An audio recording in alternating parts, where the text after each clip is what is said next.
अस्सलामुअलैकुम। ધોરણ 12 વિષય વાણિજ્ય વ્યવસ્થા અને સંચાલન, પ્રકરણ 7 અંકુશ.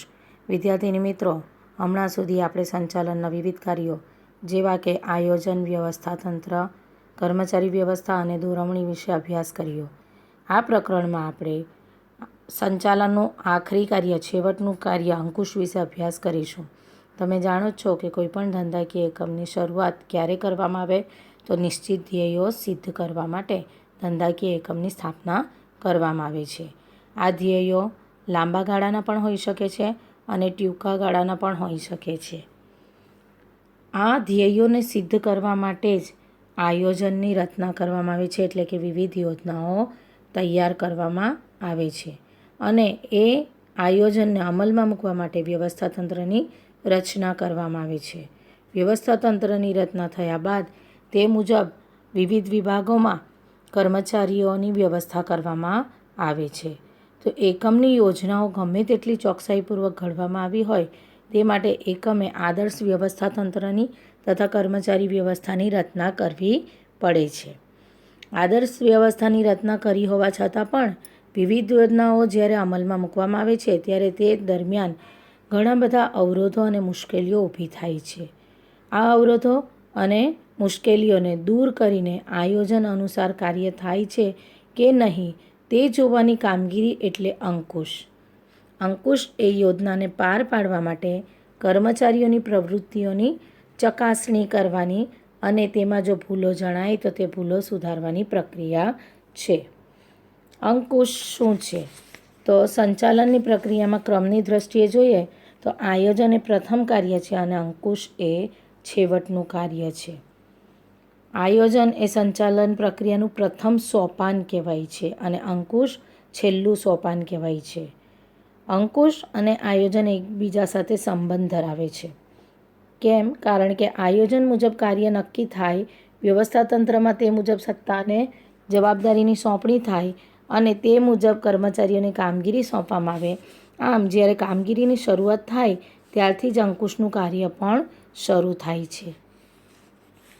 સંચાલનમાં જે કાર્યો કરવાના હોય તે કાર્યોની પ્રગતિ, તેમની આયોજનમાં નક્કી કરેલા ધોરણો સાથે સરખામણી અને જો સરખામણી કરતી વખતે વિચલનોની જાણકારી મળે તો તે જાણકારી મેળવવાનું કાર્ય એટલે જ અંકુશ.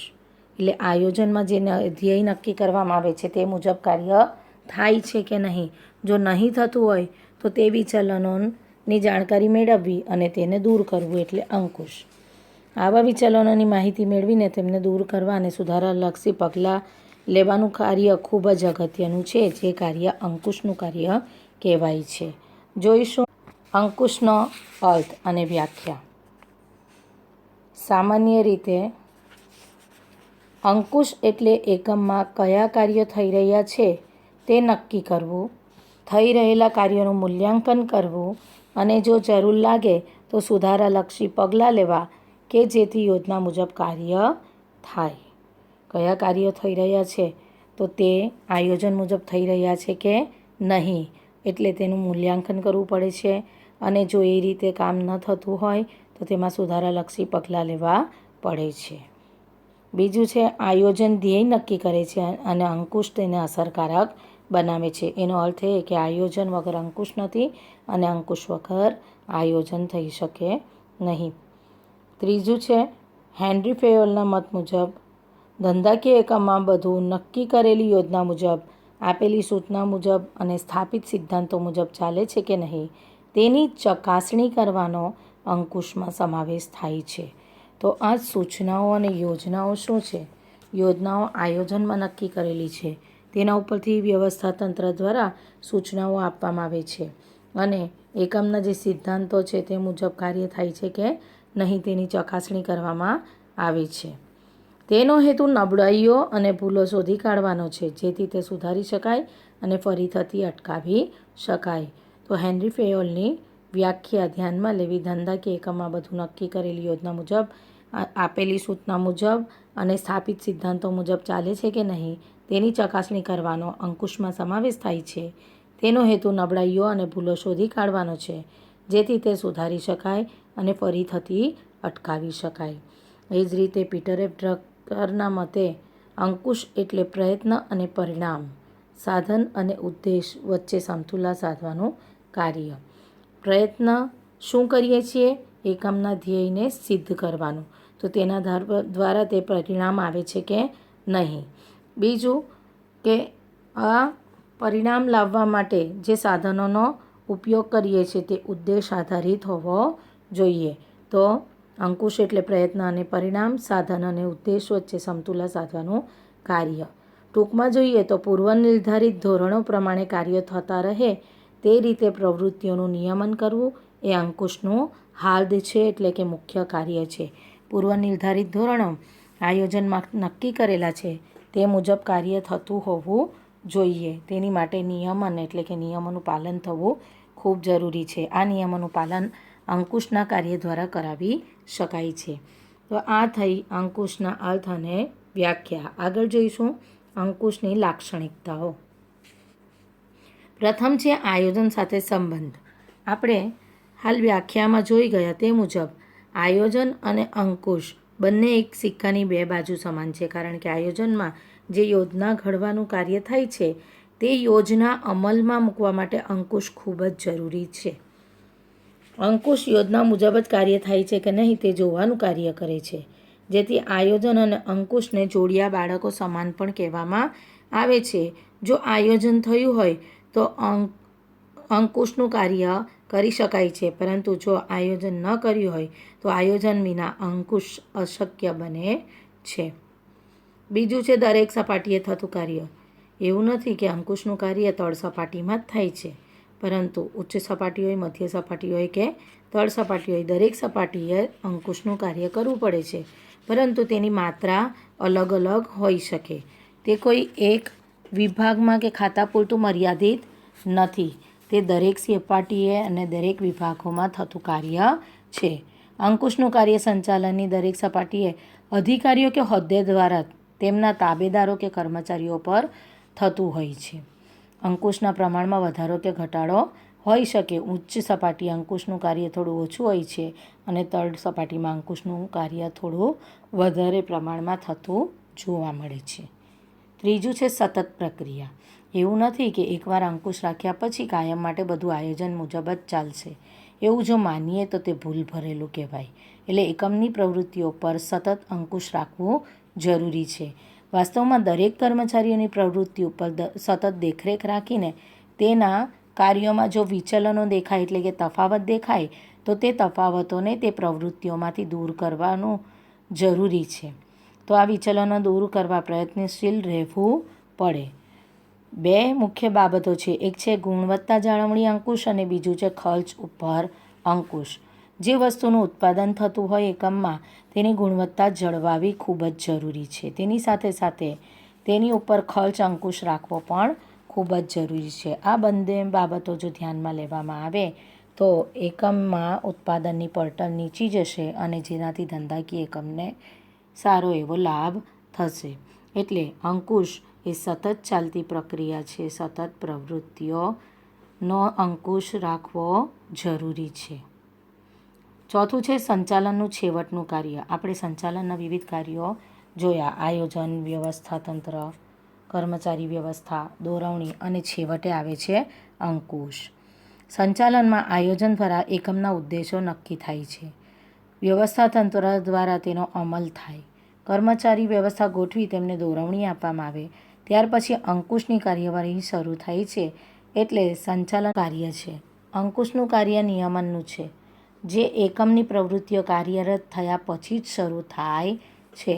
તે પહેલાં તો તમામ પ્રકારની ગોઠવણી અને વ્યવસ્થા જ કરવાની હોય છે. એટલે જ્યારે એકમની પ્રવૃત્તિઓ શરૂ થાય છે ત્યારથી અંકુશનું કાર્ય શરૂ થાય છે. એટલે અંકુશ એ સંચાલનનું છેવટનું કાર્ય છે. પાંચમું છે ભવિષ્ય સાથે સંબંધ. ભવિષ્ય સાથે સંબંધ અંકુશને કઈ રીતે છે?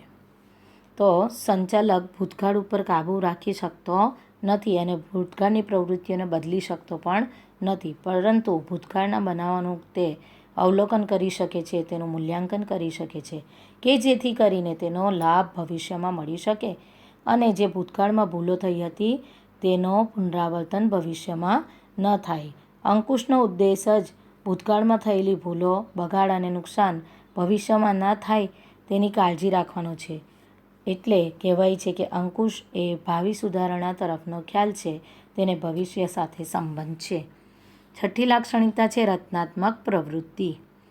અંકુશનો સામાન્ય અર્થ કર્મચારીઓની કાર્ય સ્વતંત્રતા ઉપર તરાપ મારવામાં આવે એવો થાય છે. અંકુશ શબ્દ સાંભળીએ એટલે આપણને એવો ખ્યાલ આવે છે કે કોઈકને નિયંત્રણમાં રાખવું કે કોઈકને દબાણમાં રાખવું. પરંતુ હકીકતમાં આ માન્યતા ખોટી છે. ખરેખર કર્મચારીઓ તેમના કાર્યો આયોજન મુજબ કરે છે કે નહીં, અને જો તે મુજબ કાર્ય ન થતું હોય તો તેને ત્યાંથી અટકાવીને યોગ્ય માર્ગદર્શન આપવાનું કાર્ય અંકુશનું છે.